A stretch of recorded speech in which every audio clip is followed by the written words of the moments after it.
Dito ngayon kami sa tubig. Ito yung mga bato. Mga bato to. Yan mga bato.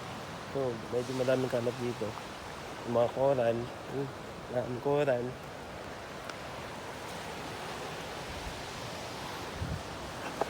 Yung coral dito. So, bato to yun. Ano mo? Alam mo na yan. Bato yan eh. Ang galing eh. Pagkabutas-butas siya, siguro kakaano ng alon.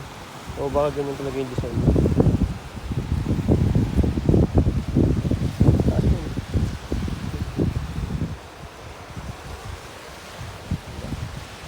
Stick dito. Diba?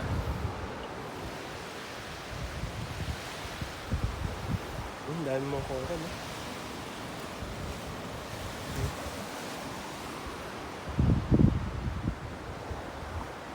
Wala man. Ito, papasok yan dyan, oh. Wala pa yatang pumapasok dyan. Wala kasi masyadong tao dito. Konti lang. Walang pupunta dito banda. Kaya walang mga daanan. Paggagawa ka lang ng daanan bago ka makapasok yan.